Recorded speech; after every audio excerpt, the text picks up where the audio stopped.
Chapitre 6 Torvin. La salle des reliquaires de la chapelle de Carroux avait été réquisitionnée afin de servir de quartier général pour les opérations visant à purger Gondois VI des peaux vertes. Le commandement qui y siégeait dictait les ordres que les gardes comme Torvin se chargeaient ensuite d'exécuter sur le terrain. Et voilà que Torvin attendait devant sa porte. Le caporal Steg, attaché au quartier général de la défense du système gondois, y avait immédiatement escorté Torvin dès qu'il était revenu à la cité de Carroux. Tout en l'accompagnant dans le couloir, il ne pouvait s'empêcher de lui jeter des coups d'œil incessants. Torvin ne s'en étonnait pas. Il avait croisé son reflet dans toutes les fenêtres sur leur chemin. Il avait l'air hagard, le visage griffé, couvert d'hématomes et de traînées de sang séché. Son uniforme trempé était déchiré, dépenaillé, pratiquement en lambeaux. Il ressemblait à une vieille serpillière. Torvin s'était élancé à corps perdu dans la jungle, en une course désespérée vers Carroux qui avait duré 9 ou 10 heures. Il était déshydraté, affamé et tenait à peine sur ses pieds. Soit le caporal était surpris qu'il soit encore en vie, soit il redoutait de connaître le même sort. Le caporal Steg toqua à la porte. « Entrez !» Il poussa le battant et passa la tête dans l'embrasure. « Oui, qu'y a-t-il, caporal ?»« Un message, monsieur, » répondit le caporal. « De l'avant-poste 4. »« Ma foi, allez-y. »« C'est-à-dire que... »« Eh ben, dépêchez-vous. C'est juste qu'il y a un garde porteur du message. Visiblement, le vox ne fonctionne pas. » Torvin entendit à l'intérieur un soupir exaspéré. « Eh bien, entrez, nous en avons presque fini, mais vous allez devoir attendre. »« C'est que vous allez devoir attendre, caporal. »« Oui, monsieur. » Le caporal Steg fit signe à Torvin d'entrer. Ce dernier s'exécuta avec gêne. Il y avait à l'intérieur le major général Nico Nilom, commandant l'ensemble de la défense du système gondois, la colonelle Estrid Grimson, commandante du 2e de Skadi, la commissaire Maeve Redvin, et une petite poignée d'officiers d'état-major rassemblés autour d'une table centrale sur laquelle avait été déployée une grande carte. Aucun d'entre eux ne daigna accorder un regard à Torvin.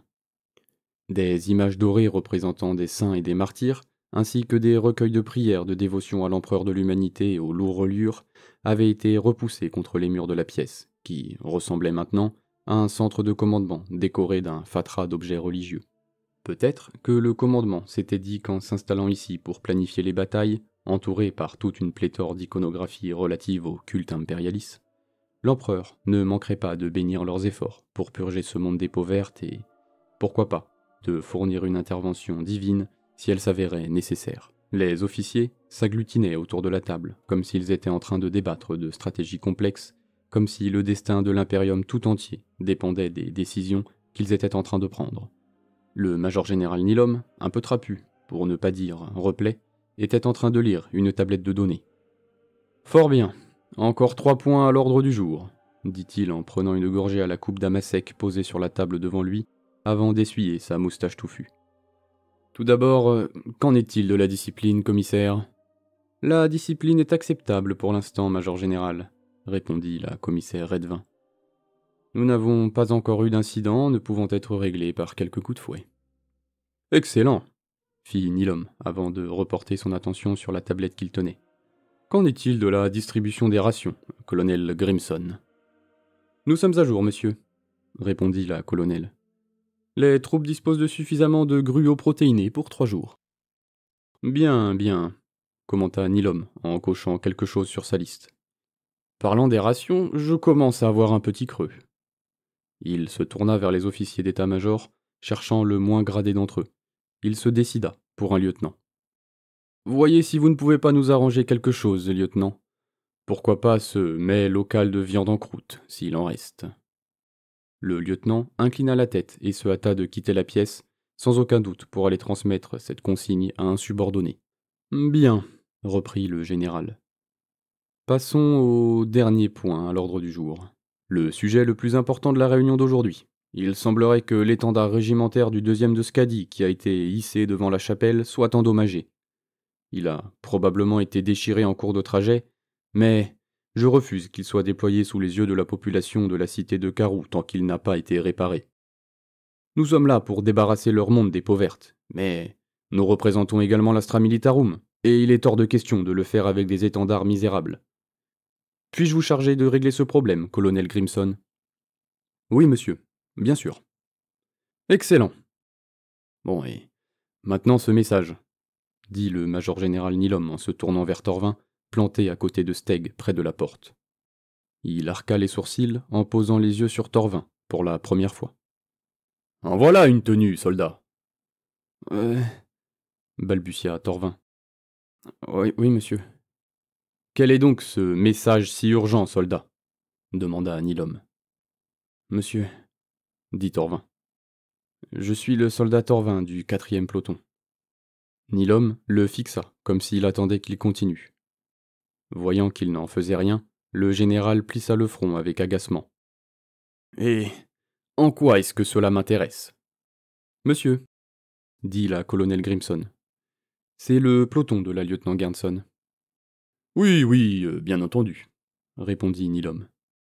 Torvin ne douta pas un instant que le général n'avait pas la moindre idée de qui était la lieutenant Garnson. Nilom avait pris une gorgée d'amas sec dans la coupe transparente posée devant lui, qui évoquait aux yeux de Torvin un cristal coûteux, puis il se pencha vers la colonel Grimson. Veuillez juste me rappeler en 2 mots ce qu'ils étaient en train de faire. Monsieur, le 4e peloton a été envoyé pour tenir l'avant-poste 4, dit Grimson.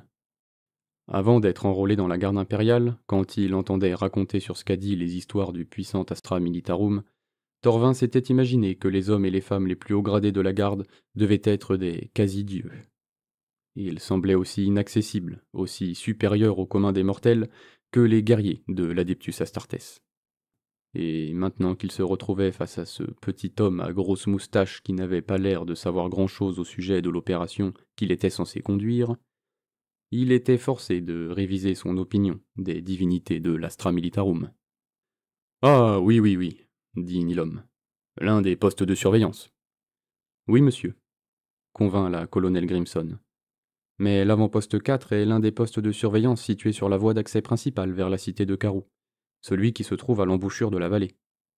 Sur ces mots, les yeux du major général Nilom s'écarquillèrent un instant avant de s'étrécir, en une manifestation d'inquiétude qu'il se hâta de réprimer. Il passa sa main sur sa moustache. « Et pourquoi n'êtes-vous pas là-bas, soldat ?»« C'est à ce sujet que je suis venu, monsieur, » répondit Torvin. L'avant-poste 4 a été pris par les orques. Je pense que je suis le seul survivant. Quoi? Octa le général qui se mit à balbutier sous sa grosse moustache. Comment est-ce possible? Pourquoi n'avons-nous pas été alertés par Vox? Il ne fonctionne pas, monsieur, dit Torvin. Probablement à cause des interférences de la planète. Ma foi, c'est possible, mais qu'en reste-t-il du dispositif de secours? Demanda Nilom avant de se tourner vers la colonel Grimson. Il y a bien un dispositif de secours, n'est-ce pas? Oui, monsieur, répondit la colonel. Des fusées de détresse, monsieur. Eh bien, dit Nilom en se retournant vers Torvin. Qu'en est-il des fusées de détresse? Nous avons été débordés si vite par l'attaque des orques qu'ils ont pénétré à l'intérieur de l'avant-poste avant que nous puissions agir, monsieur. Et comment donc avez-vous fait pour survivre dans ce cas, soldat? Demanda la commissaire Redvin, sur un ton lent et délibéré. Si votre peloton tout entier est perdu, comment se fait-il que vous soyez ici? C'est le sergent Trouvet qui m'a envoyé, commissaire, répondit Torvin. Quand il a compris que l'avant-poste était perdu, il m'a envoyé vous avertir, vous rapporter ce qui s'était passé. J'ai plutôt l'impression que vous aviez pris la fuite, dit la commissaire Redvin. Et il se trouve que j'ai entendu vos camarades vous traiter de lâche avant votre départ. Avez-vous pris la fuite, soldat Torvin? Avez-vous déserté votre poste? Torvin sentit ses extrémités se glacer d'un seul coup, sous l'effet d'une peur aussi aiguë et soudaine que lorsqu'il avait aperçu cet orque en camouflage entre les arbres. « Non, commissaire, » répondit-il d'une voix tremblante. Le sergent Trouvet m'a ordonné de me replier vers Karou pour vous avertir que nous avions perdu l'avant-poste et que les orques pouvaient attaquer la cité sans crier gare. La commissaire Redvin quitta la table pour s'approcher de Torvin. En un seul mouvement fluide à l'élégance née de l'habitude, elle rejeta en arrière un pan de son long manteau noir et tira de son holster un splendide pistolet bolter incrusté d'or. Torvin, le métal poli de l'arme juste sous le nez, le regard irrésistiblement attiré par la gueule ténébreuse du canon, ne put s'empêcher de comparer l'embouchure à un œil noir animé du reflet luisant sur le bolt à l'intérieur.